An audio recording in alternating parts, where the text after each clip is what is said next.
Entering 2023, the CCP's military is no longer shy about preparing for war. On March 2, 2023, both the CCP Military Commission and the People's Liberation Army Daily published the identical article titled, "A certain unit of the Rocket Army concentrate on sharpening the sword, ready to go to war at any time." The article stated that a certain unit of the Rocket Army is ready for battle at any time.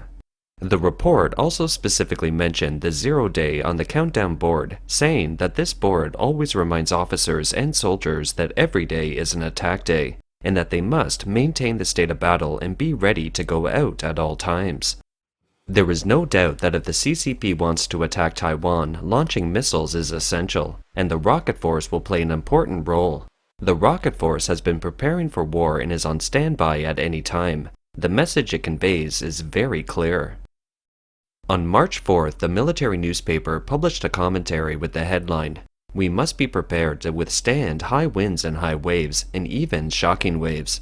The article stated that in the face of shocking waves, the CCP wants the entire army to always remain strategically awake to possible war risks, to be ready for war, to fight based on existing conditions, not to fight unprepared and unsure battles, to deter war forcefully, and to win war resolutely.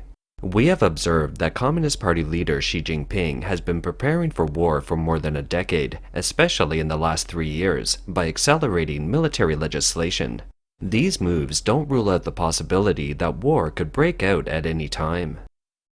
In March, at the 2 sessions of the National People's Congress, Chinese Premier Li Keqiang's government work report showed that the CCP's military budget for 2023 reached about US $224 billion, an annual increase of 7.2%. It's well above the economic growth target of about 5% and the total central government budget growth rate of 5.6%.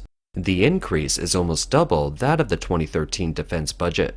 Some Western media say that despite the increase in the CCP's military budget in recent years, it's still far from the US military budget, which stood at about US $800 billion in 2021.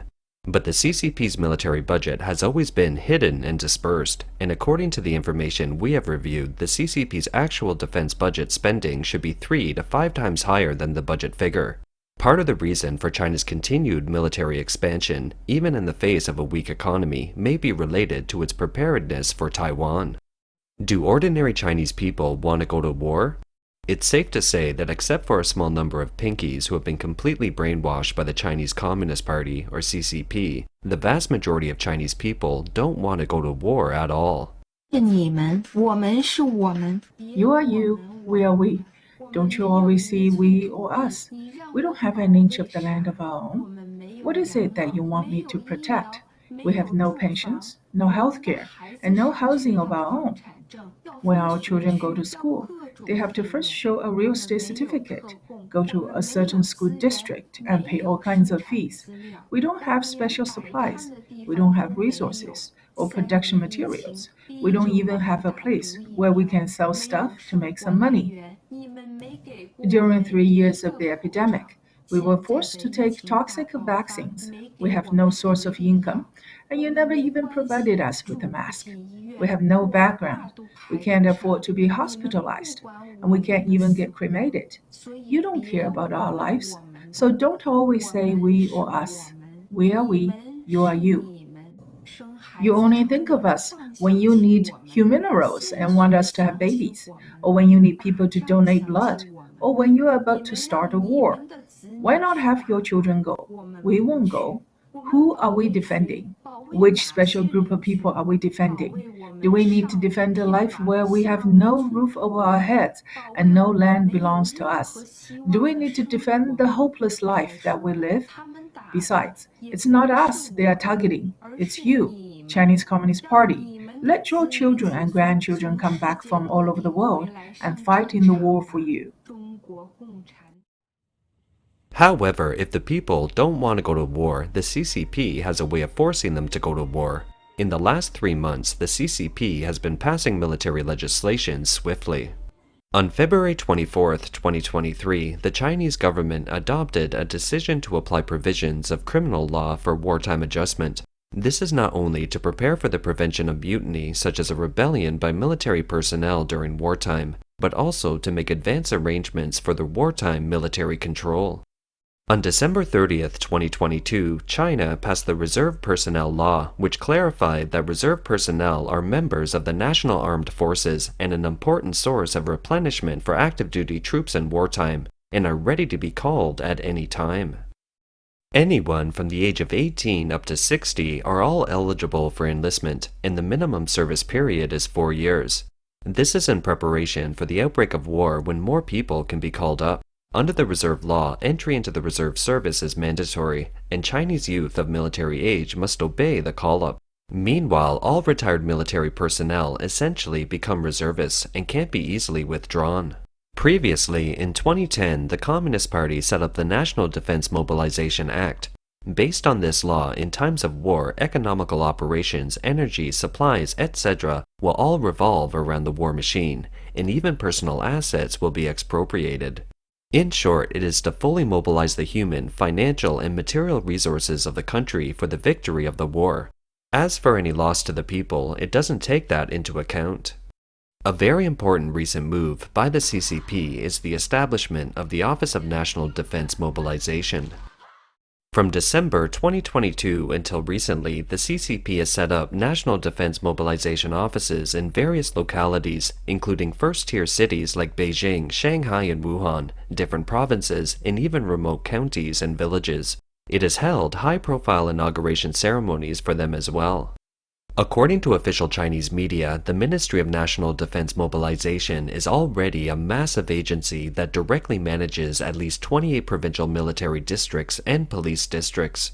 National Defense Mobilization offices have been set up in various regions. This means that if war breaks out, the Communist Party will use all its resources to support its war effort. Some local governments issued a press release showing that the office was established on the basis of the Civil Air Defense Office and was managed by the Development and Reform Commission. This means that functions such as comprehensive coordination of national defense mobilization have been adjusted from the provincial military region to the local people's government, fundamentally changing the situation in the past that was basically solely undertaken by military authorities alone. After the Defense Mobilization Office is installed, what will happen next is that local offices will recruit and manage militias and reserve units. They may have to pay for the recruitment up front.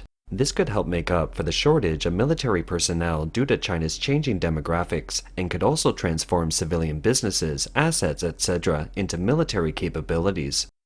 This series of measures effectively takes a gray area between the military, the government, and civil society. This gray line provides a wide margin for the arbitrary infringement of people's personal freedom and private property. It's likely that the power of the Office of National Defense Mobilization can be magnified to an unlimited extent. For example, it can recruit and arrest people who disobey, and it can lock them up and sentence them to prison. In addition to preparing for war in terms of military legislation, the CCP is also preparing for war militarily, including military reform, purchase of aircraft carriers, promotion of trusted generals, military readiness drills and training, etc.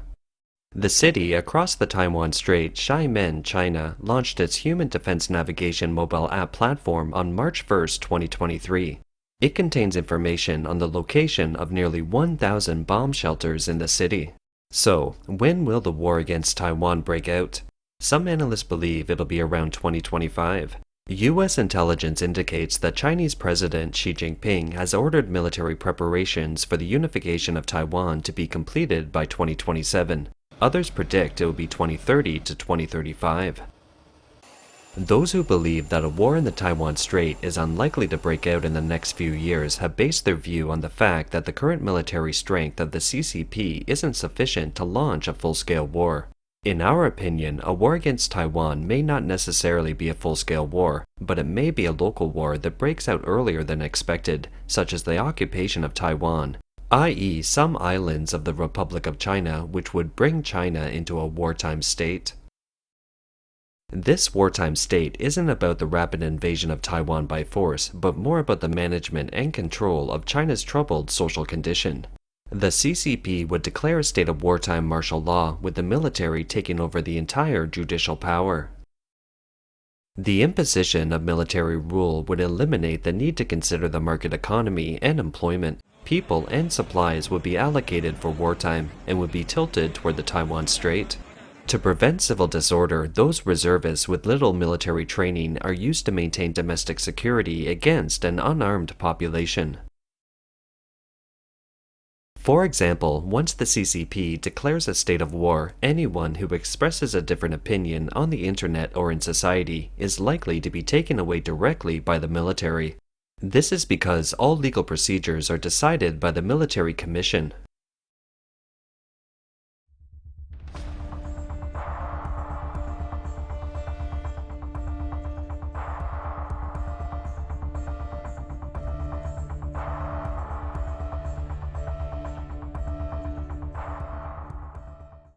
The 3-year zero-COVID policy has drastically worsened the CCP's finances, catalyzed China's financial and debt crisis, and brought the risk of collapse to the entire economy.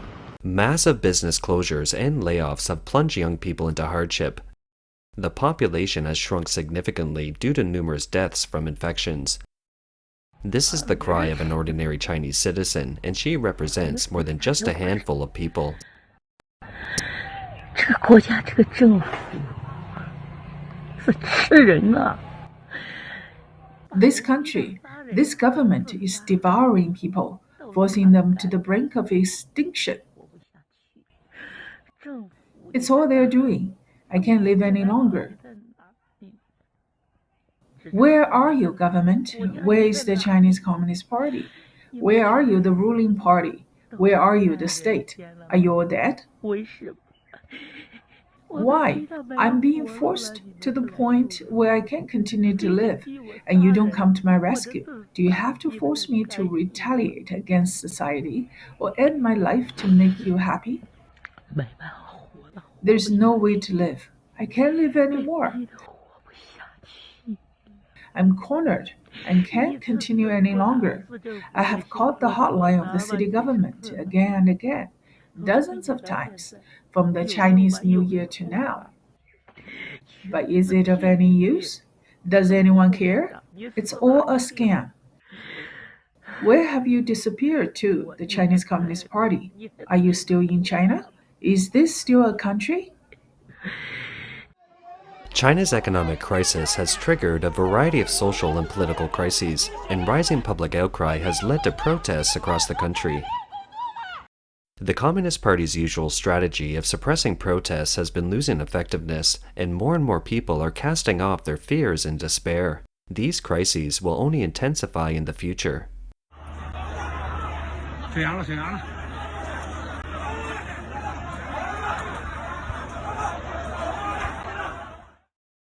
The external environment in which the CCP finds itself is also deteriorating rapidly.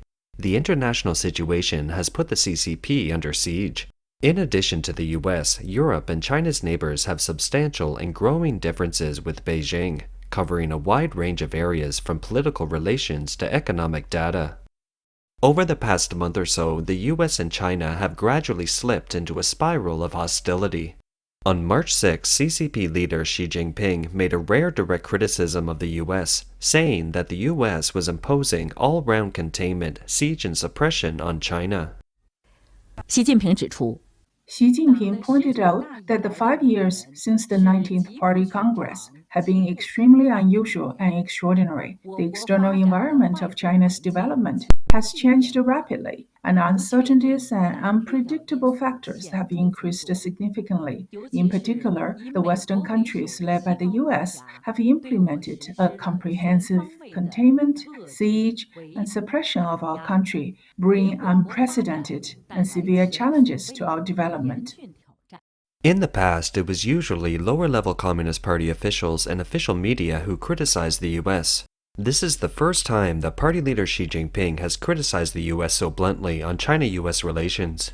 It has reflected a great sense of crisis at the top of the Communist Party. On February 28th, on the eve of the 2 sessions of the CCP, the Communist Party held a meeting which, as noted in the communiqué, emphasized that China's economic recovery isn't yet on a firm footing, and various factors beyond expectations may occur at any time, and prepared for shocking waves. Exceptional factors and shocking waves have become popular terms in the media.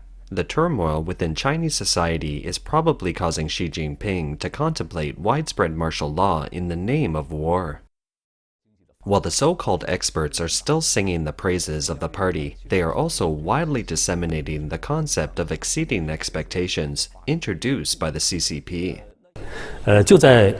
At the beginning of last year, we could feel that the epidemic and the international, as well as the entire social turmoil and change, all kinds of unexpected factors appeared in a concentrated way.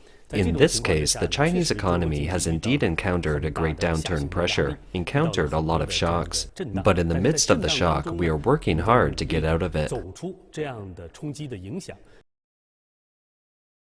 On the other hand, the CCP can be said to be very serious about invading Taiwan, which is only a matter of time. The relationship between the CCP, Taiwan, and the US has become increasingly tense around this issue. China said on March 8th that it was seriously concerned by Taiwan President Tsai Ing-wen's transit plans and had asked Washington for clarification. Amid reports she will meet U.S. House Speaker Kevin McCarthy in the U.S. China is seriously concerned about this news. We have lodged verification representations with the U.S. side and asked them to clarify. No one should underestimate the strong determination and ability of the Chinese government and people to safeguard national sovereignty and territorial integrity. 台湾问题是中国核心利益中的核心。 The Taiwan question is the core of the core interests of China, the bedrock of the political foundation of China-US relations, and the first red line that mustn't be crossed in China-US relations. The United States has an unshakable responsibility for causing the Taiwan question. The reason we are asking the US about the Taiwan issue is to ask the US not to interfere in China's internal affairs. Taiwan's defense minister warned on March 6 the island has to be on the alert this year for a sudden entry by the Chinese military into areas close to its territory amid rising military tensions across the Taiwan Strait. I think the Chinese, are always waiting for us to do something that will give them an excuse to. Like what? Give an example. For example, high-level officials from other countries coming for us in a foreign country. Like the situation after the visit last year by then U.S. House Speaker Nancy Pelosi? Similar to that, and like when our military has exchanges with other countries too frequently. In case they enter Taiwan's waters, that would indeed be very severe. You are saying if a situation like this occurs, they could enter? Entering the 24 nautical mile zone or approaching 12 nautical miles, some move like that. Then there would be a fight. Yes, that's right. So, this is part of our planning. We will do our best to not give them the opportunity to find an excuse. We are paying close attention to China's movements. Their military buildup has been increasing, whether last year or in the years before that. That's correct, it has been increasing. But this year, in the report to Parliament, I am specifically emphasizing this. I think they are in the midst of preparation. Preparation for what? Preparations to use force in the future if they really have to. In fact, not only the US but also a number of other countries are on military alert for fear of a conflict breaking out in the Taiwan Strait. It might further detonate World War III, as well as the crisis of broken chains in the technology economy, such as semiconductors. In response to Beijing's moves, the US has not only repeatedly warned Beijing not to cross the red line, but also strengthened its support for Taiwan and consolidated the US-Taiwan alliance. Recently, the U.S. House of Representatives Foreign Affairs Committee passed 8 bills to support Taiwan and resist the Communist Party, and the Finance Committee passed 3 bills to support Taiwan. The U.S. military sent 200 military personnel to Taiwan to train military personnel, and the U.S. Department of Defense sold about U.S. $619 million worth of weapons to Taiwan, including hundreds of missiles for F-16 fighter jets. So once the war breaks out in the Taiwan Strait, how will the US sanction the CCP in addition to helping Taiwan militarily? In a report released in mid-November 2022, the US-China Economic and Security Review Commission, USCC, a cross-party group of former senior administration officials and other experts, said the US should establish an interdepartmental body to draft sanctions against the CCP in the event of a conflict in the Taiwan Strait. The commission said that the U.S. would impose economic sanctions on the CCP if it invaded Taiwan or interrupted logistics with the self-governing island. The committee's recommendations are said to have a strong influence on the U.S. executive branch and legislators. An old Chinese saying goes, "Man's plans aren't as good as heaven's." The fundamental goal of the CCP's current initiatives is to preserve the CCP as the ruling party and to preserve its rule over China. However, the measures taken to achieve this goal are likely to work in the opposite direction, accelerating the downfall of the Red Party.